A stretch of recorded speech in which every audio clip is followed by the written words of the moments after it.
Good morning, good evening, good afternoon, everyone, wherever you are watching. Thank you for joining us. Thank you for everyone who is here live in the online audience for joining us today. We are very happy to host Irene Vlachou with us today. This is part of the ILT Academy series of lectures about topics that we also teach and topics that we are interested in. My name is Nadine Chahine. I love typography with John Bordley, and we are super excited about the talk today. One, because it's Irene. Two, because it's Greek type design. It's very interesting.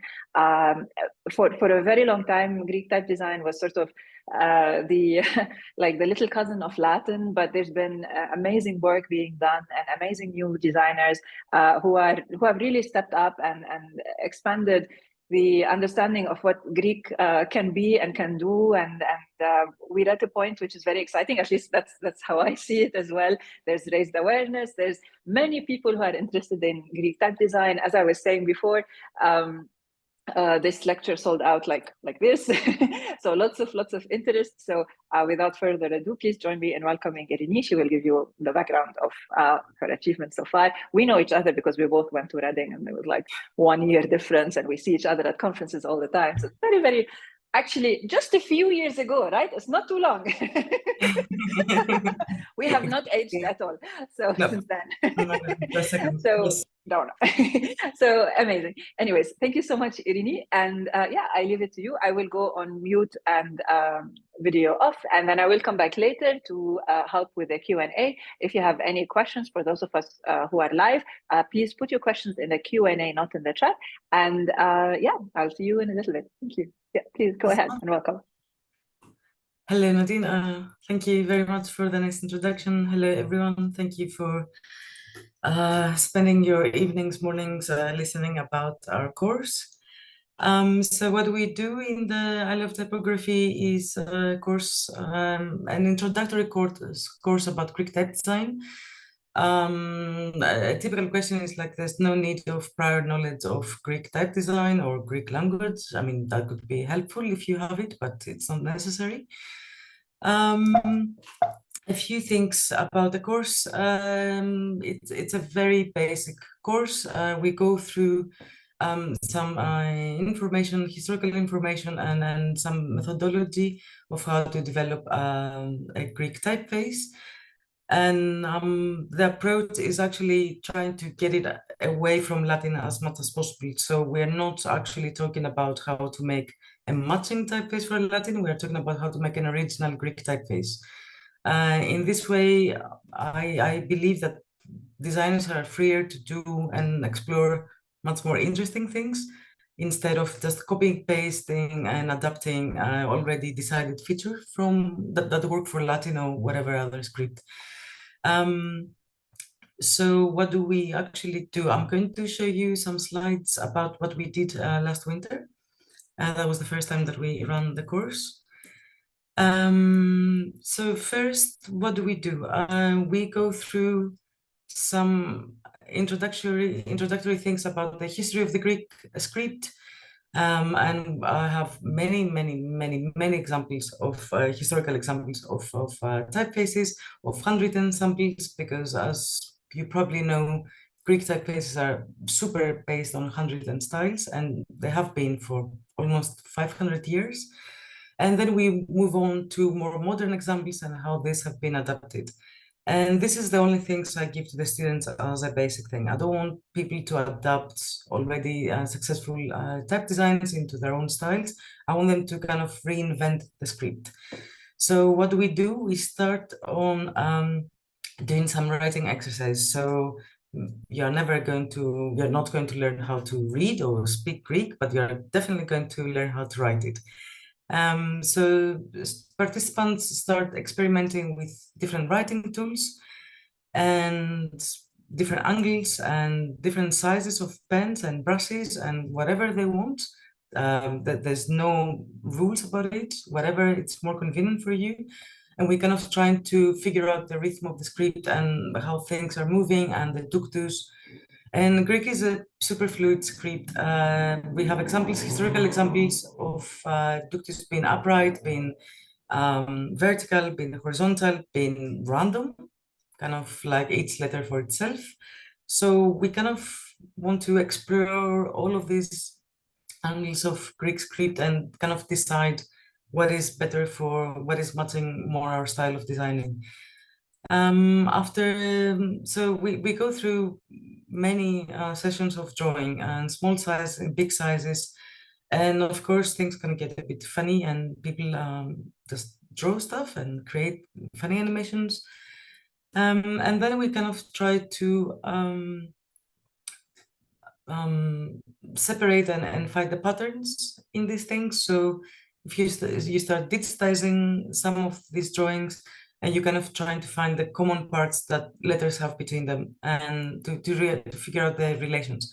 And then when you do some of that, maybe you go back to writing and then isolate the forms that you like and try to see if there is a pattern there and how you can create a system of these letters. And there was a student last year, Juan Pablo Romo, that he actually did a copper engraving for the Greek that actually led him to a stencil version of his text typeface. Long story short, short story long, we ended up having from 9 students, we had 12 families, 43 styles in total. And some of them actually, so this had full lowercase and uppercase Greek, and some of them also had polytonic. People had more time to play around these things. So now I'm going to show you some of these finished projects. You can see more on our Instagram account, I think. Yeah. So this one is from Sandra Carrera. Sandra did a full set of sans and serif. So she experimented on how a typeface can be like a whole family of a Greek typeface. It wasn't based on a Latin. She started drawing a Latin that was actually matching the Greek afterwards. That can be a thing very nice as a process. And she also did an italic for some basic styles. This is a better view of her work. As you can see, she went and she did some alternates for lower cases and like the C and the phi, depending on the usage. Next project was by Miria Conari, and Miria did a two-style typeface, a light and a bold. She experimented a lot with really rough sketches from markers, and she came up with this really angular typeface. And then we worked on how this can turn into a variable font because everything was compatible. So that was working super nice. The next project was by Cristobal Henestrosa. Cristobal did a polytonic typeface, full set, and he also went crazy and he did also small caps and polytonic small caps. You know, kind of useless, but always nice to kind of make many things like that. So it's a text typeface. Cristobal also did a bold and a rough version of the first italics just for the text. And the next project is by Mario De Libero. Mario did a very interesting typeface brush paint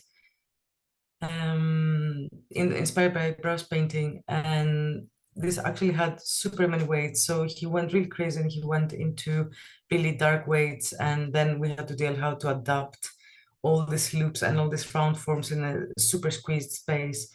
And also he used the reverse contrast, so that was even tougher for the really black ones. But he did an okay work, and I think it was a super impressive result.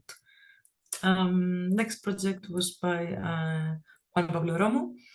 Juan Pablo did a serif with a completely different italic, so it was a true italic that he used to, he had almost a different contrast for it and many alternate characters. And with Juan Pablo also we tried to create this stencil thing that it was based on his letter carving that I showed you earlier. And then there was a question about how this stencil can actually get into bold. So you see that the ductus, oh, sorry for that. So you see that there was two options. So the moment that it was getting bolder, the ductus of the counters, the eye of the counters was choosing a different direction. So he ended up having two black weights for the stencil. That would be super interesting for the animations. He didn't do much more than that, but it was kind of a nice experiment to see how the ductus, the contrast, can adapt in a heavier weight and can be a complete different thing from the regular. And finally, Yuya's typeface, Yuya Kobari. Yuya did loads and loads and loads of work. He did a sans serif with a high contrast for a text typeface, and he also did a super interesting display, and that also came into with this bookish weight. And he also added an italic, and he added also the Greek ampersand guess symbols and many extra things. And that was it from the work that students did. I'll stop sharing now. Okay. Hello, Nadine. Sorry. Yes. Hi. Just one second. Yeah. So Yes. yeah, that's the sample of the results and the process. So the process is not a teaching thing. We talk more about the Greek design through designing it, through drawing, and through I'm kind of trying not to have super constructed rules about it, because I want people to feel free and express themselves and see, because there are not really rules about the Greek. I mean, everything has been done, and everything has been tried more or less. And the main point is to keep it away from Latin or an existing script. Cool. In order to decide for yourself what it can become. So I have a few questions about this relationship with Latin, because it was one of the first things you said, but also I thought, I think my light is flickering. Sorry. I thought it would be interesting to dig a little bit deeper into that. So one of the first questions would be, when you have a designer start from an existing Latin and then design a Greek for it, versus when you have a designer, say they are at the same skill level, right? Starting a Greek from scratch, as you said, reinventing the script. Where do you see the differences? Is it a difference in style? Is it a difference in freedom? Is it a difference in design creativity? Like, where do you notice the effect of that starting point, that we do not want to start with a companion to Latin, we want to start from Greek and center it in Greek? So the thing is that Latin has a very specific ductus and skeleton, and it's a skeleton that has been rationalized for 500 years now, and it's been done, and we know, type designers know how to deal with it. So there's no surprises with that. There's patterns that you follow, shapes that are repeated, they are mirrored, they are flipped, and there's a system, you know the recipe for the system. The Greek doesn't have that yet in a sense that it has been developed by Greek designers only in the last 50 years, I guess. Maybe that's an exaggeration anyway. It has been always a companion of something. And in the first years of Greek typography, in any case, you see that the Greek style doesn't actually match the Latin. It's something based on the handwritten form. So it can be completely different in color, in style, in anything. So I'm not talking about going crazy like that and creating something that doesn't match anything. I'm talking about writing it, see, isolate details, use this detail to inform the Latin design, and then it can be more lively and can be more creative and can be more original. At least the designs we see from workshops like that, with the students drawing the Greek from scratch, is that the Greek designs at the end, they're much more original than whatever has happened the last years, because there's nothing to stop it. There's nothing to put this form around it and contract it in a tiny box. It can be all over the place. It can be ugly. It can end up being a massive mistake. There's always a possibility. Of course, there's always a possibility, but you never know. I mean, we try and we see. Interesting. So if we were to think of the Greek landscape of type design, or if it's like a mansion, a lot of rooms are not yet opened because there's still more space to be explored. But there is also a very big hall where Latin sits. And if you start from Latin and you start a Greek typeface to sit with the Latin, then you are operating within that Latin space. But if you were to start from the door of that mansion, then you have the possibility to go into any room you like. And so your design space is the whole mansion and not just that hall with Latin. Would that be like a good sort of understanding of it? And also it's like you have already found solutions for the Latin that you haven't found for the Greek. And you can discover that from scratch. You can be the one that says, you know, something, the way to deal with a heavy reverse contrast, lowercase epsilon or something, it's this way. And it hasn't been done before. And actually you can be the first one to do that. There is loads of space for that. And that doesn't apply only for the Latin, of course, and doesn't apply only for the Greek. I mean, I think it's the same with Arabic. That's why I'm asking.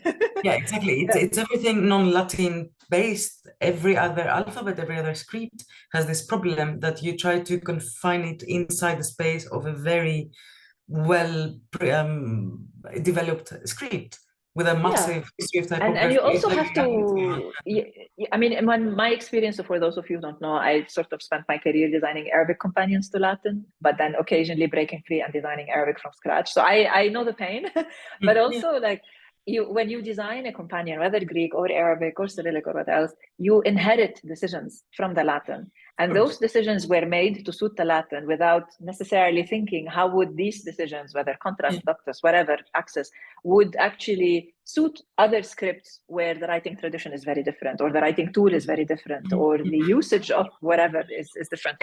So absolutely. But when it comes to that, so we know we have more creativity when we are starting from Greek and not bound by the specific rationality of what is necessary for Latin. That is one aspect of Greek type design, but there is more. So what about the reader's perception of Greek? Sorry, now my dog starts to complain. I don't know if you heard her. I will bring her to my lap, but just I asked the question first. What about when you are, as a Greek person, reading a typeface that started from Greek as an inception versus a Greek typeface that was designed to match an existing Latin? Is there a difference in what feels more like home, or it's simply a different typographic flavor or an expanded design space, but in terms of how Greek is a Greek when it is designed to match a Latin, you know, like it doesn't have to be better or worse. It's just, it would be interesting to see just the personal perception of someone who is reading. Where would that be? I mean, to be honest, there hasn't been any research about that. And but your gut feeling, for example. My gut feeling, because yes, there's nothing else, to be honest, around. You as an expert, not a market study. I think it's something that it feels more familiar. Something that comes more, it has an originality because it's based on something real, and something real could be this hand gesture, it can be this research that you have done on already existing, I don't know, old manuscripts, new manuscripts, whatever that is, like the handwriting style of your friend or a Greek person or whatever, to a Byzantine manuscript that has so much flavor inside, and or your grandma's handwritten recipe for her favorite feta psiti. That can, my favorite. Exactly, can inform your decisions and can inform your design. And that's, I think, it's much more lively process instead of chopping Latin and pasting it and creating a Greek typeface or a Latino. It's really got Arabic in 5 minutes. I mean, everybody can do that. The whole point is kind of think more and create more and create something, an original content in any way. So when it comes to the examples of and I don't know if this is something you discuss in class, but I mean, we're here talking in general about Greek type design. If you have two different brands, one is a Greek brand that started in Greece and then is going international and might add a Latin or what else, other scripts to go with it based on its needs, or you have a multinational company that started in Latin and now is moving into the Greek market. Do you feel that if you were to design a Greek typeface for this one or for that one, would that be the same style and the same approach? would the same design solution work, or do you feel that you have more space when it is Greek, but if it's a big multinational, you might want to follow more the Latin? I don't know, like, how would you do it when you have such a project, like a custom typeface? Yeah, I think it really depends. I mean, the examples that we have from Greek branding, like from Greek companies or products or whatever that is that's produced in Greece and they go out for export, you see that they have more lively, more handwritten style anyway. So that they're much freer than yeah. I don't know, a Western kind of attitude into branding that everything is super sleek and clean and everything. It can be more busy, can be more colorful, and you can see that even in the typefaces. So I guess you do have the option to become more lively, A bit more experimental, a little bit more. Yeah. What about the feelings of nostalgia? Would the typefaces that are a little starting more from Greek have a feeling more of nostalgia, or a feeling of warmth, or a feeling of homecoming, more than? It depends, because sometimes depends on how you do it. Yeah, exactly. It depends on how you do it, because sometimes they can feel just old-fashioned. Oh, and yeah, then also. Sorry, I'm just going to change the angle so that my dog is on the screen. So yeah, you can end up being old-fashioned and kind of like not informing the present, and then you kind of lost the whole point of designing. So the idea is to recreate that. So that's why I'm avoiding showing participants in my workshops and seminars existing examples. I don't want people to copy good designs or ugly designs or whatever that is. I want to kind of keep them as ignorant as possible if it's easy. I mean, it's not easy, obviously. Of course, I mean, I tell them not to look at stuff, and of course they go and look at stuff. But then you can see, you can tell who's actually creating something from scratch, who is kind of from a doodle, can end up with a full set, and who kind of copies, doesn't want to experiment. I mean, that's fine too. I mean, we are going to learn the rules anyway of how it works, because absolutely. Yeah, I mean, there's not always the case, even in professional life, that you're free to do whatever you want. I mean, I've done exactly. We do versions of stuff all the time. No, and the thing is with type design, there are, I mean, either within the same type designer or across different type designers, there are type designers who are happy to draw within the existing design space, but they will draw it to perfection, right? And they will elevate the craftsmanship of it so that it gets to the golden ideal. But there will also be the designers who are more interested in pushing the boundaries and expanding the design space. And we need both types of designers, and we need both types of projects. So there is no like one is better than the other. It just depends on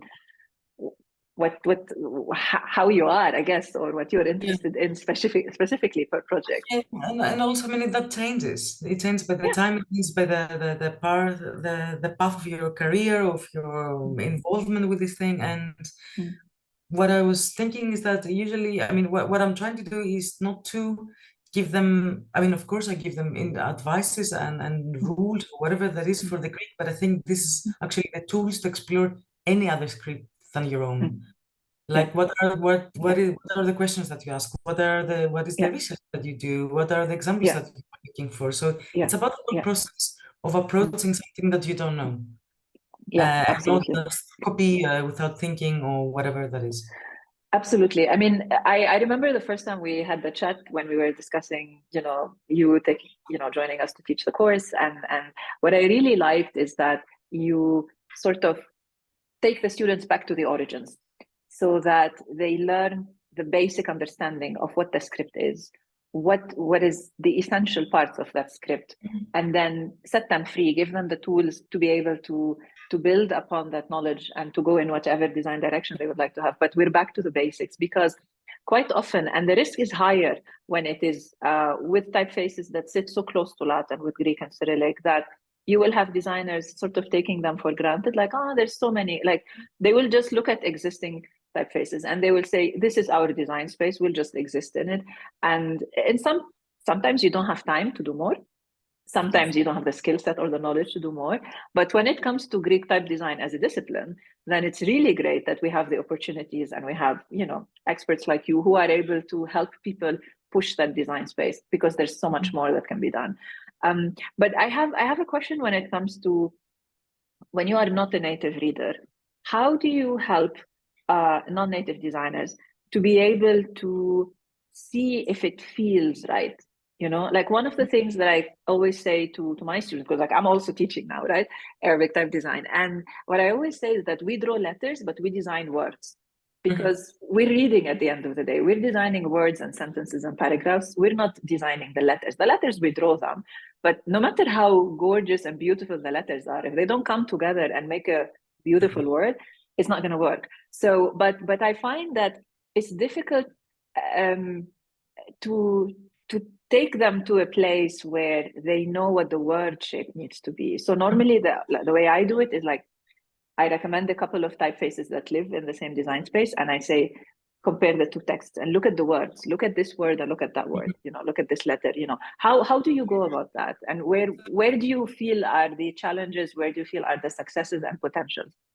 I give them texts. I give them text to look at, some with the existing typeface, but also because we start from writing, I think they kind of get the feeling of how the rhythm goes. So they kind of already trust their eyes while they're writing, because they see something that doesn't look nice. They see something that's kind of like out of proportion. You see that the first drawings that they do when they actually write the text, so they have to kind of write a letter to someone. So it's kind of like simply pen, pencil, whatever, normal size writing things. And you see from the second page and forward, they already have fixed the widths of the letters. So even if it kind of looks super weird in the beginning, then they kind of starting realizing that this cannot be super long, because then how much time is going to take me to write the whole thing? So then they're kind of fixing it, and you see that also almost the proportions are almost perfect already in their handwriting. So then they kind of get the rhythm of the text, and then they sending them websites to kind of see how the whole copy looks. What is the color? What is the feeling of this thing? How does what are the proportions that, because it's about proportions more or less. I mean, if we put it down in it I mean, if the feeling of comfortness in a text is if the proportions are right, if the white space is balanced, and it's not it's mostly the proportions. Exactly. They need to speak to one another. They need to confer. The shape of the serif. I mean, that doesn't, no one sees that. Who cares about it? I mean, it's a very nice detail, but it's a detail. That's what I was saying yesterday. So they are the feet. It's the feet. The serifs are the feet. It's the body we're interested in. Exactly, it's the body. It's the whole thing that kind of and for the Greek, especially when the students choose to do a reverse contrast or the random contrast, like the classic Greek contrast of the Dido, they try to follow that, which is every letter has its own stress. Then okay, that's there. It's getting difficult, but it would get difficult for me too, because I'm not used to that. Because it's kind of like a rhythm that breaks, and then you kind of have to find to go through trial and error so many times to manage to find a balance. So maybe we don't go that crazy, that go far with design, but you get the sense of how to approach something and test it. So. Nice. Amazing. I think we can start inviting questions. I still have loads of questions, but if there are more from the audience, then we have hellos from Armenia. Hello, we have hellos from Ireland, from Bristol, from Lebanon. Hi. This one gets a special hello from me, from France as well. And then LA, hello. And Athens again, Istanbul, really, really nice. The recorded version we will send to everyone who signed up. We will send a link so that you can watch again. And for those who have missed it, also another one from Greece. Hello to everyone. So if anyone would like to start asking questions, please put them in the chat, in the Q&A. And in the meantime, I will continue with my questions. I mean, we could speak for 10 hours, no? My dog is no longer complaining. She is sitting on my lap. Yeah, she's very sweet. I wanted to sort of get your thoughts on the organic versus more rhythmic structures of letter forms. Like if we look at, for example, serif styles, the typical serif styles, or typical sans serif styles in Latin. When we think of that structure, there is what, the name of the book used to be, the 26 Soldiers of Lead, right? There is that very strong vertical rhythm that comes down. And like you said, to borrow your word, there's a lot of rationality to those forms, where they are not exactly the same, but they are repeated, rotated, flipped sometimes, or at least in relationship to one another. And so the overall feeling of Latin is very structured, if we want to use that word, very much in place, right? Now, I know from Arabic, like in my case, that's why I'm asking, Arabic has a lot of, in some of the styles, a lot of organic movements, a lot of fluidity. And because there's a stronger influence of the pen, there's more pen movement and pen influence in it, particularly when we come to the text styles. Now, in Greek, my impression as well is that there is a lot more movement in Greek. There's a lot more liveliness to the construction of the letter forms, that there is less of that rigidity of the vertical rhythm coming down. It's not a vertical rhythm coming down. It's more, there is more that song aspect to it. Right.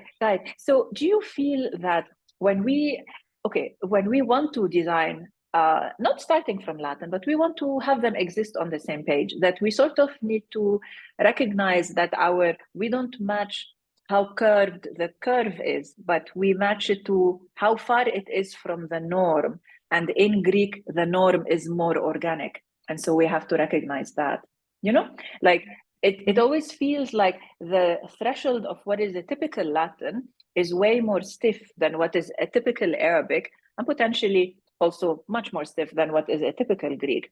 Would that observation work? And how do you go about sort of the ability to understand what would be matching on an expectations level and not necessarily on a pure formal level? If I don't know if that makes sense what I'm saying. Yeah, it does. So the thing is that sometimes we do have to make straight and very vertical dominant Greek typefaces. There are geometric typefaces that they need Greek, so we have to do that. So there was always a big fear of Latinization of the Greek, and that's a fear, an existing fear, because it has happened and doesn't happen any longer. But that was not because there were a bunch of mean people trying to Latinize the script. It was because of lack of knowledge or lack of just time didn't know or better. ability, or didn't know any better, and that was that. Yeah.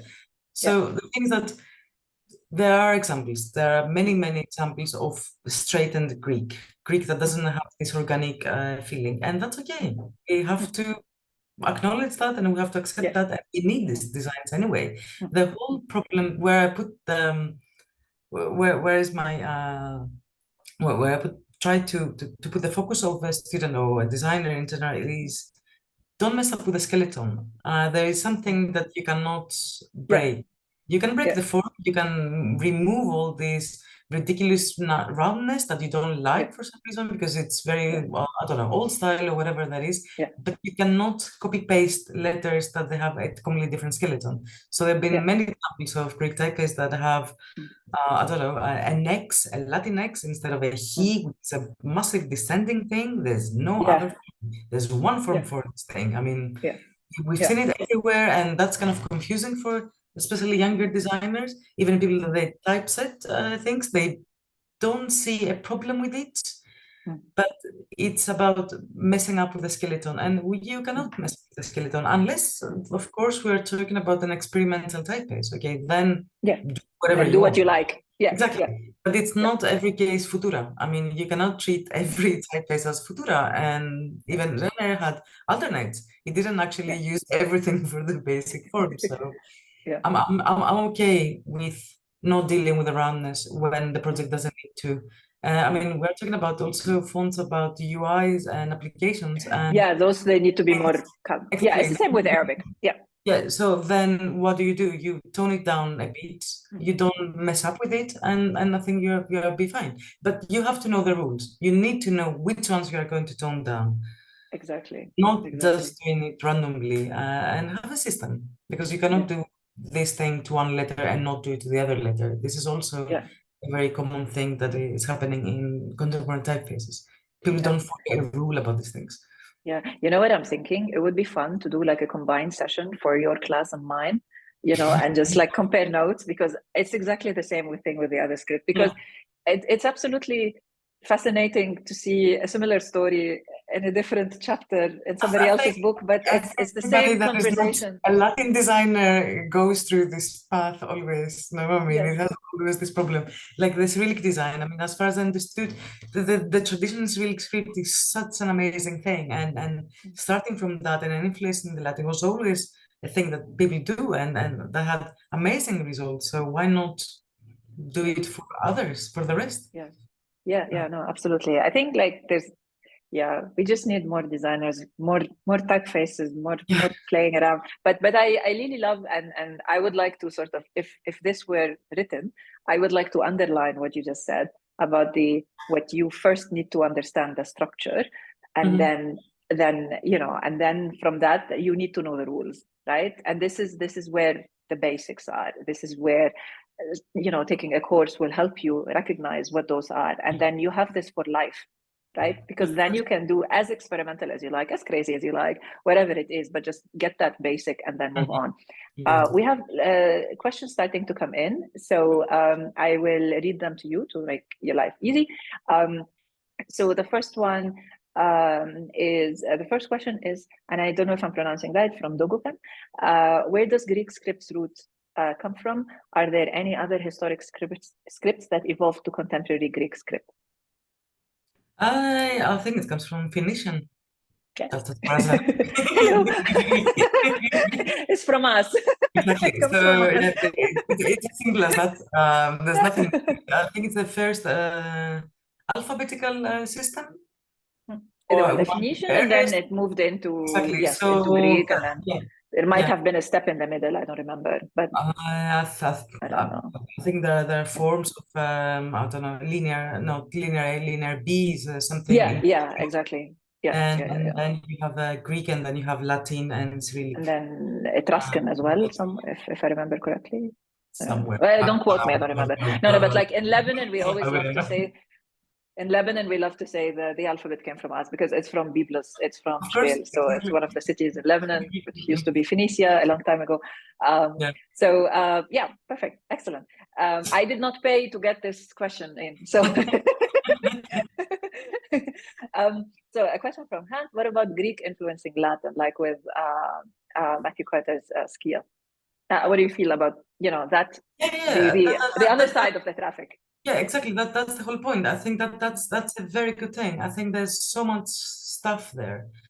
Greek has so many. I mean, we've done it in many occasions that Greek borrows things from Latin Italic, because it's usually the Latin Italics are much more organic and much more round, and sometimes you can actually do the other way around. And I think Skia was super interesting in that matter. I mean, of course, it's not a contemporary design any longer, but it can happen again, of course. Yeah. And I think, Absolutely. I mean, professionally, at least, what I know is that we tend to kind of draw everything together. Yeah. I mean, there are projects that we kind of start in the same time. Of course, there's an idea about the Latin, but the Latin is not solid done.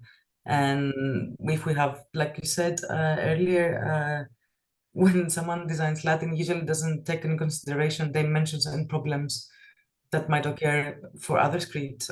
Greek and Cyrillic are the easy ones, but Arabic and Asian scripts are even much more crazier. So it's super nice when there is a space for you to say to these people like, hi, I would need this and that for my script, and that would work super nice if you could do it. And then everything involves in the same time. Absolutely. And I think also, like, this is my sort of interjection of what I think. Sorry, I'm taking time. Like Latin type design, when it comes to the more typical workhorse categories of serif and sans serif, they're a little bit stuck, the design space. And the design space is getting very busy and very crowded, and everyone is basically sitting very close to the next one, typefaces that can be barely told apart. You need to be an expert to be able to tell the difference. And I get the feeling that one of the ways that the space of Latin type design can expand is by having these conversations. Because going back to what you had said, the rationalization that has happened in Latin type design, it's the victim of its own success, because it has evolved to such amazing standards that we all look up to, that it's sort of the space of how much you can move is very little. Well, like when I think of Arabic, yesterday in class I was saying it's a whole wild field, wide, also wild, and maybe we've drawn 2% or 1% of what is actually possible in Arabic type design. And I get the feeling it's the same for Greek and for Latin, potentially just as well, but we need to break some walls. And it's these types of conversations when we sort of try to look at Latin with fresh eyes from outside of that Latin room, you know, and having these conversations that something can happen, that we can shake a little bit some things. And I'm always very happy when I have Latin type designers in my class, because they are such good designers. And then when you give them the right space, they can do amazing things in Arabic. And I'm so excited because, like, oh my God, thank you. Please come again, you know? And it's just because there's such maturity of design, there's such maturity, the eye of seeing the difference. And it's just really nice. And I think really the future is where we have these conversations, design conversations, right? Across the scripts, so that, you know, they flower together in a way, if we can use that field metaphor. But anyways, I digress. It's not my talk, so sorry, I'm interrupting. But that's what it is, actually. Yeah, no, it's really cool. Okay, we have a question from Philip. Hi, Irene. He says, could you please recommend a few font families whose Greek you consider to be of very good quality? Are there any type foundries that maintain a high quality of Greek characters? I think this is a really good question, like for those who would like to license Greek typefaces rather than design them.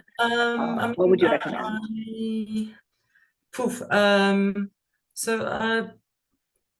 Typotech always had Greek on its main families, and I think always had an amazing quality, and technically the fonts were super nice. Them together, okay, but that was my design, so I cannot really say much. But they have like a bunch of Greek typefaces. I can name designers that they are super good for Greek, in my opinion. Non-Greek type designers like Alexandra Savilenkova. This is super good in Greek, and Toshio Magari also super nice in Greek. There are people here and there. Foundries as such, I don't think I have something in mind. Okay, yeah, but this is a good start. These two, I think. Yeah, no, because both Typotech and Type Together, they have quite an extensive, you know, range of collections. So there's quite a lot of typefaces to look at. Kind of go around in different scripts and exploring this field. They weren't Latin based, Latin focused anyway. Never. Cool. So. Okay. Good. Okay, we have a question from Dana. She says she's a big fan. Thank you. And she says hello to Irene, and thank you for the interesting talk. So she says, from an educator's perspective, how would you describe the way current design students in Greece are being influenced in their type design aesthetic? Is it a Western influence? Is it local? And how important do you think it is to reference historical scripts and Greek identity in type design going forward? Yeah, I think design education in Greece is a bit weird. It is very Western influenced. Even the typography classes are usually Western influenced, and there's only a few occasions that actually people talk about the Greek script or that sounds like Lebanon. Yeah, and you can actually see it around in the streets, like in the branding. What you asked me earlier about Greek product going abroad. Yeah, okay, if that happens, already has a Latin identity here. It is like from scratch, like the beginning. Even if it's like a tiny thing, if it's a massive thing, 90% of the cases it has an English name and a Latin writing. So then the Greek thing doesn't actually get in the middle.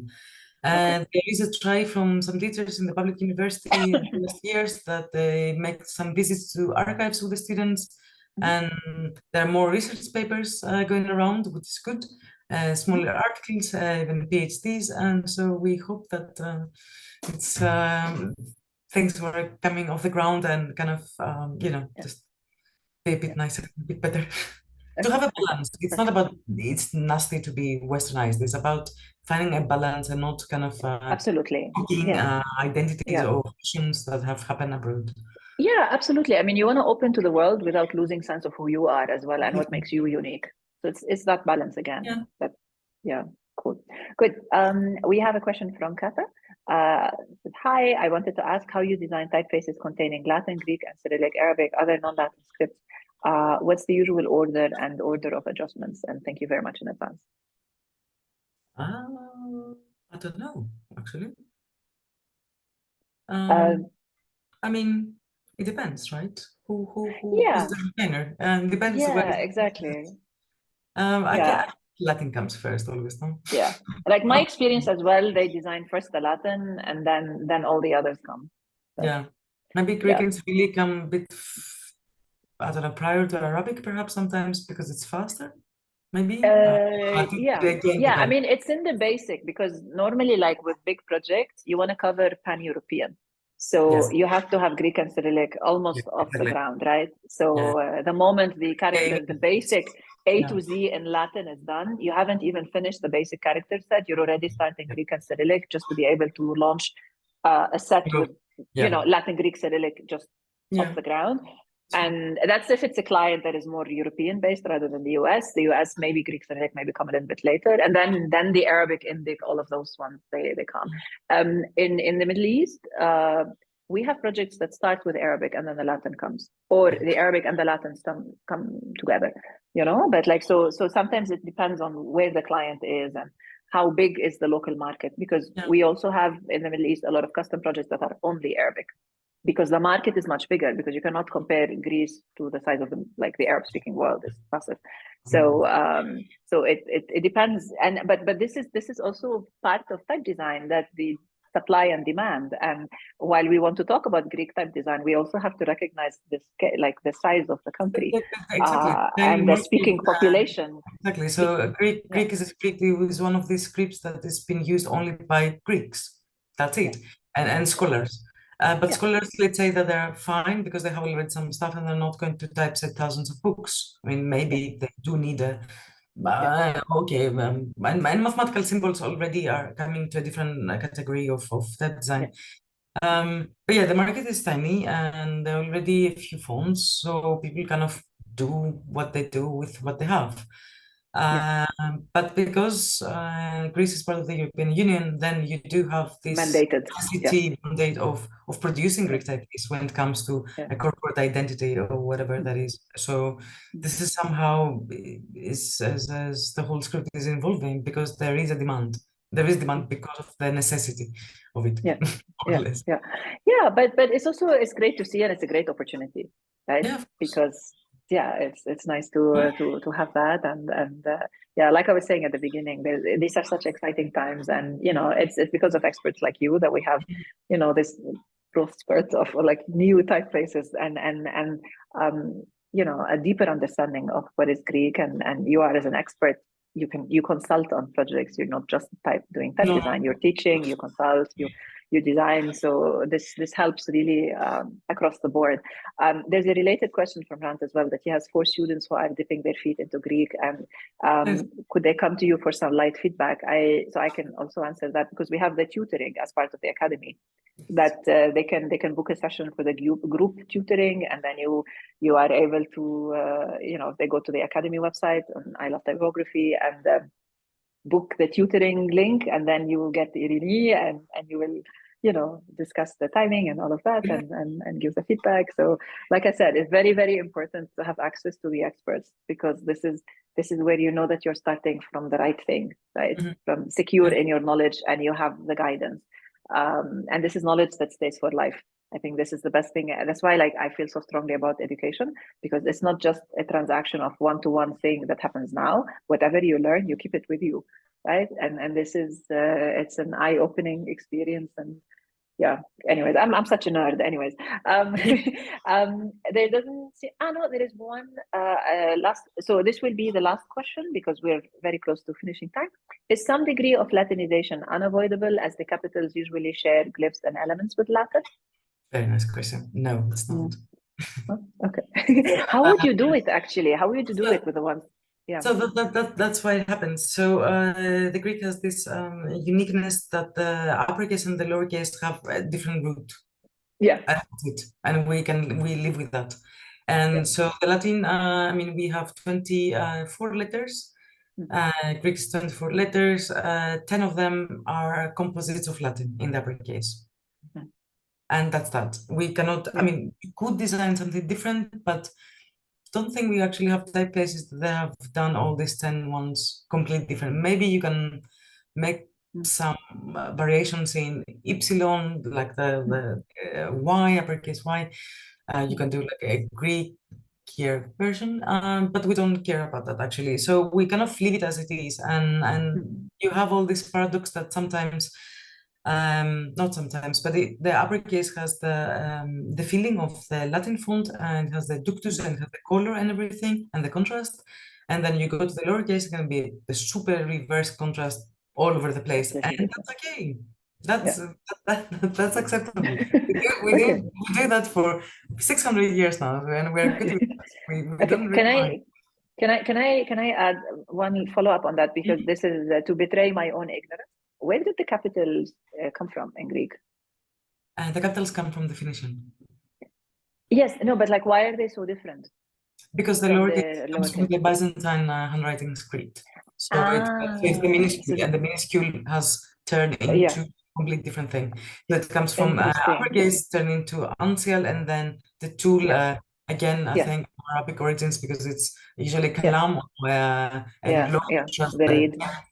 Exactly. Then it becomes a very round horizontal stress thing, and the uppercase kind of stays separately because it comes from inscriptions, and then super influenced by the Latin uppercase Roman. So that's it. Yeah. Okay, cool. Okay, I learned something. Well, I learned many things today, but this is like, it's not my area of expertise. I know a little bit, but it's still a little bit. So I just couldn't pass up on the question to ask, like, hey, why? It's always a tricky point, and I remember students getting confused because they're trying to do a reverse contrast for the uppercase, and then everything looks and that looks really funny. Yeah, really funny. I mean, it's nice to experiment, and we see maybe someday it works. Who knows? Cool. Okay, good. Okay, so I think we that would be all my questions, and these are the questions from the audience. Is there anything you would like to finish on, or do we just take everyone? Where do you? Well, actually, maybe a reminder that your class starts in 2 weeks. So whoever would like to join, you can still sign up. Just go to the I Love Typography website. There's a link to the academy. You can sign up for the class. If you have any questions, you write to us. I will be the one replying. And if yes, then you can come be part of our students and join Irene and the others in the class. And thank you again, Irene, for the very, very interesting conversation, and for highlighting what the students have done. And it's really wonderful to see that level of professional work just coming from a few months of work, and you have these amazing ready to publish typefaces. It's just really unbelievable. 3 months work, and it was actually 24 hours of teaching. That was it. Unbelievable. They were really good students, actually. Yes. The bar is set high. No, but you start with beginners as well, so Exactly. No. I mean, some of them were professional designers, but they were beginners, and none of them had done a Greek before, I think. Okay, cool. Maybe one of all of them, but that's it. Yeah. Okay. Amazing. So thank you so much. Thank you for everyone who joined. Thank you for everyone who's watching after. And I hope to see you soon and in person. And thank you again for everyone. And hope to see you in another one of our lectures. Thank you again. Thank you. And Charlie, say goodbye as well. Bye bye. Bye bye.